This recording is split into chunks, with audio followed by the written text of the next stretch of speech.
ডাকসু প্রচারণায় বহিরাগত ধরা, রোকেয়া হলের ছাত্র সেজে বিতর্কে ঢাকা কলেজের শিক্ষার্থী। ঢাকা বিশ্ববিদ্যালয়ে ডাকসু নির্বাচনের প্রচারণা চালাতে গিয়ে ধরা পড়লেন ঢাকা কলেজের এক শিক্ষার্থী।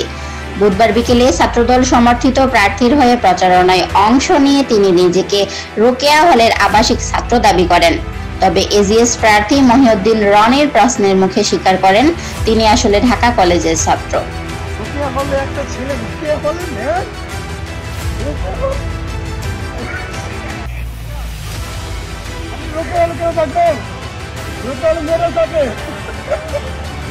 ঢাকা বিশ্ববিদ্যালয়ের আপুরা,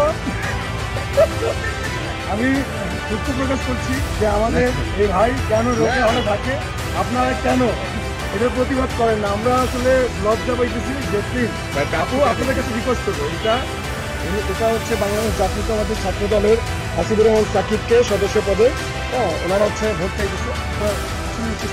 রনি তার ভেরিফাইড ফেসবুক পেজে ভিডিও প্রকাশ করেন, যেখানে দেখা যায় মনিরুজ্জামান নামের ওই শিক্ষার্থী ছাত্রদল সমর্থিত সদস্য পদপ্রার্থী হাসিবুর রহমান সাকিবের হয়ে লিফলেট বিতরণ করছেন। একই দিন কার্জন হল এলাকায় আরেকজন শিক্ষার্থী ও ছাত্রদল প্রার্থীর হয়ে প্রচারণা চালানোর সময় নিজেকে ঢাকা কলেজের ছাত্র হিসেবে স্বীকার করেন। যদি হচ্ছে নির্বাচনের ডাকসুর আচরণবিধি লঙ্ঘন, যদি হচ্ছে ছাত্রদলের ভাইরা এটা মানে নাই, এই ঢাকা কলেজের ঢাকা বিশ্ববিদ্যালয়ের শিক্ষার্থী না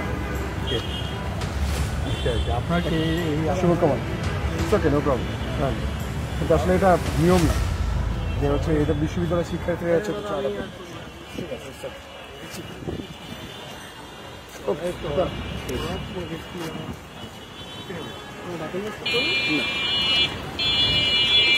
আপনার নাম কি? আমার নাম মহিউদ্দিন।